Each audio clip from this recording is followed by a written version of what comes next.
Hindi class में आप सभी लोगों का स्वागत है।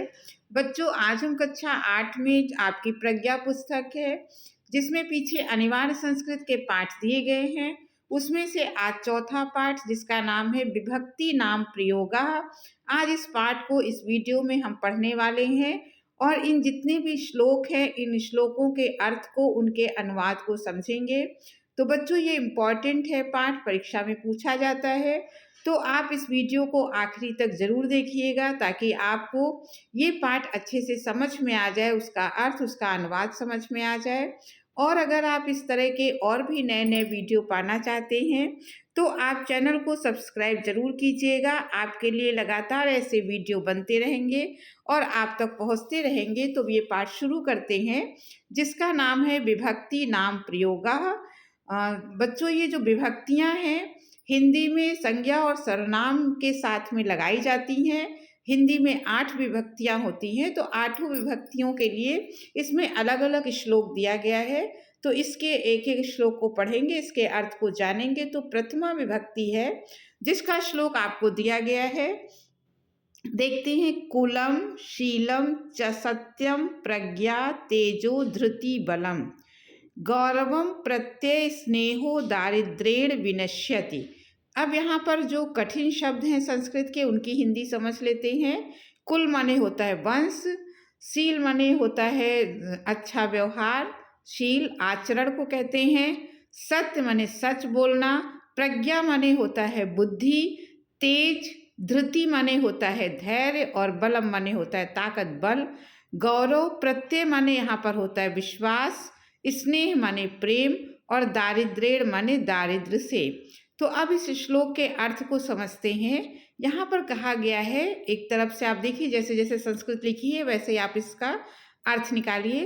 तो कुल, शील, सत्य और प्रज्ञा माने हमने आपको बताया बुद्धि।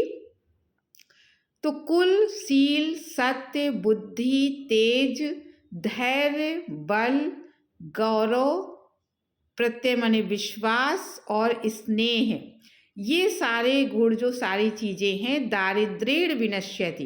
दारिद्रेण माने निर्धनता से, दरिद्रता से, विनश्यति माने नष्ट, विनश्यति माने होता है नष्ट होना। तो ये सारी चीजें दरिद्रता से नष्ट होती हैं। फिर से देखते हैं कौन कौन सी ऐसी चीजें हैं जो दरिद्रता आने पर नष्ट हो जाती हैं। ये श्लोक कहता है कि कुल, शील, सत्य, बुद्धि, तेज, धैर्य, बल, गौरव, विश्वास और स्नेह, ये सभी दरिद्रता से नाश होती हैं, ये सभी दरिद्रता से विनष्ट हो जाती हैं। अब अगला श्लोक देखते हैं। अगले श्लोक में क्या कहा गया है। प्रथमा का द्वितीय अब आपका आ गया है, तो इसका अर्थ देख लेते हैं। दूसरा श्लोक है, गुणो भूष्यते रूपम, शीलम भूष्यते कुलम, सिद्धि भूष्यते विद्या, भोगो भूष्यते धनम। तो यहाँ पे भूष्यते शब्द कई बार प्रयोग किया गया है। तो भूष्यते का अर्थ होता है शोभा, शोभा या सुंदरता, और कुल का अंश होता है वंश। तो अब इसके अर्थ को देखते हैं कि गुणो भूष्यते रूपम, इतने का अर्थ आप देखिए कि गुण की शोभा, गुणों से रूप की शोभा होती है। जिस व्यक्ति के अंदर गुण होते हैं, तो उसके रूप की, उसकी सुंदरता की शोभा जो होती है व्यक्ति की, उसके गुणों से होती है। तो यहाँ पर कहा गया कि गुण की शोभा रूप से होती है, गुणों से रूप की शोभा होती है। शीलम भूष्यते कुलम, शील से कुल माने वंश की शोभा होती है। सिद्धि भूष्यते विद्या, सिद्धि से विद्या की शोभा होती है। और भोगो भूष्यते धनम, भोग माने उपभोग, उपभोग से धन की शोभा होती है। फिर से श्लोक को समझ लेते हैं। गुण से रूप की शोभा होती है, शील से कुल की शोभा होती है या शील से वंश की शोभा होती है, सिद्धि से विद्या की शोभा होती है, और भोग से धन की शोभा होती है। अब अगला देखते हैं। आगे है प्रथमा तृतीया। तो प्रथमा तृतीया का देख लेते हैं। मृगाः मृगे साकम अनुव्रजन्ति, गावश्च गोभितुरंगा स्तुरंगे मूर्खाश्च मूर्खे सुधीय सुधीभिः समानशील व्यसनेषु सख्यम। समानशील माने समान रूप से एक जैसे स्वभाव वाले, एक जैसे आचरण वाले लोगों में सख्य माने सख्य का अर्थ होता है मित्रता। तो यहाँ पर ये कहा गया है कि एक जैसे गुण वाले लोगों के बीच में मित्रता होती है, कार्यों में समान स्वभाव वालों के बीच में मित्रता होती है। तो यहाँ पर क्या है, मृगाः मृगे साकम व्रजन्ति। मृगाः माने मृग के बच्चे, मृग माने होता है हिरण। तो यहाँ पर कहा गया है हिरण के बच्चे साकम अनुव्रजन्ति माने हिरण के बच्चे हिरण के पीछे चलते हैं।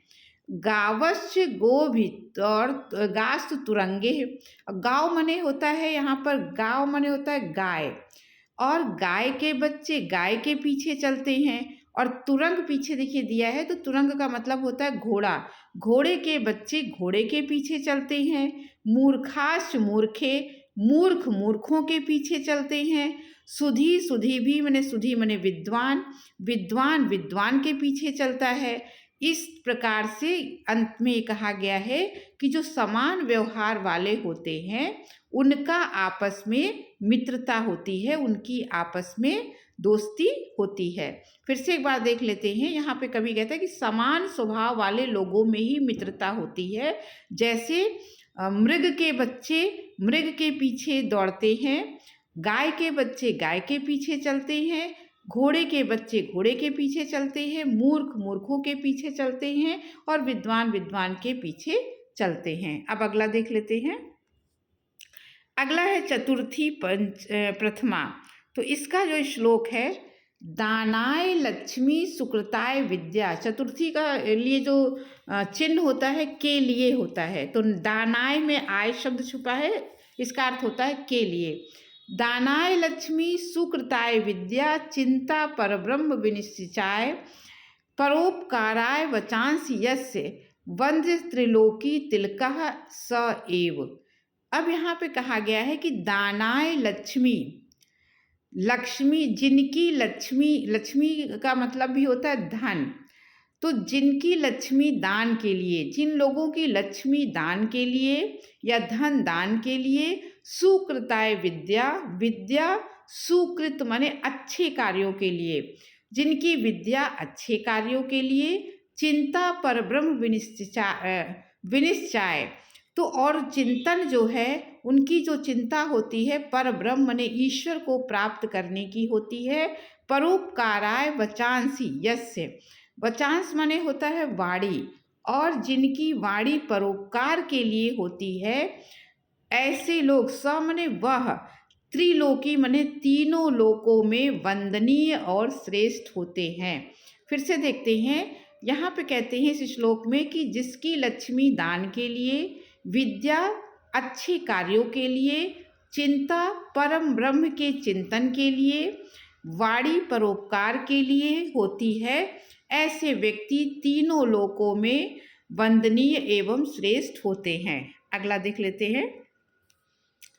पंचमी प्रथमा आ गई है। पंचमी प्रथमा को देखिए, विषादप्यमृतम ग्राहम अमेध्यादपि कांचनम नीचादप्यु उत्तमा विद्या स्त्री धन दुष्कुलादपि।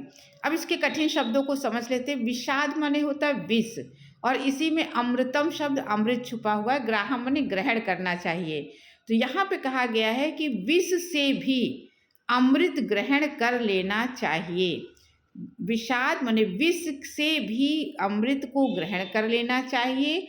अमेध्यापि, अमेध्या माने होता है अपवित्र, तो यहाँ पे कहा गया कांचन माने होता है सोना, तो यहाँ बताया गया कि कांचन माने सोने को अपवित्र स्थान से भी ले लेना चाहिए। अगर सोना गंदे स्थान पर भी पड़ा है तो भी उसे ग्रहण कर लेना चाहिए। तीसरा है नीचाद उत्तमा विद्या, विद्या अगर उत्तम विद्या अगर नीच से भी मिले तो उसे ले लेना चाहिए, ग्रहण कर लेना चाहिए। स्त्री रत्नम दुष्कुलादपि, और दुष्कुल, कुल माने होता है वंश, और दुष्कुल माने बुरे वंश से, अगर किसी बुरे खराब वंश में भी कोई स्त्री रूपी रत्न है तो उसे वहाँ ग्रहण कर लेना चाहिए। फिर से देखते हैं। अब यहाँ श्लोक में कहा गया विषाद प्य मृतम ग्राहम, विष से भी अमृत को ग्रहण कर लेना चाहिए। अमेध्यापि कांचनम, कांचन माने सोने को अपवित्र स्थान से भी ले लेना चाहिए। नीचाद उत्तमा विद्या, नीच उत्तम विद्या नीच से भी ग्रहण कर लेनी चाहिए। और बुरे कुल की स्त्री रत्न को ग्रहण करना चाहिए। अब अगला देखते हैं। षष्ठी प्रथमा है। षष्ठी प्रथमा में कहा गया है हस्तस्य भूषणम दानम सत्यम कंठस्य भूषणम। षष्ठी में देखिए आधा सा और या, जिसका मतलब होता है का के की, इसका इस्तेमाल होता है, ये चिन्ह होता है का के की।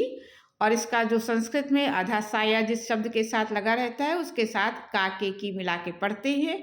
तो यहाँ पे कहा गया हस्तस्य भूषणम दानम, भूषणम माने शोभा, हाथ की शोभा दान से है, हाथ की शोभा दान से है।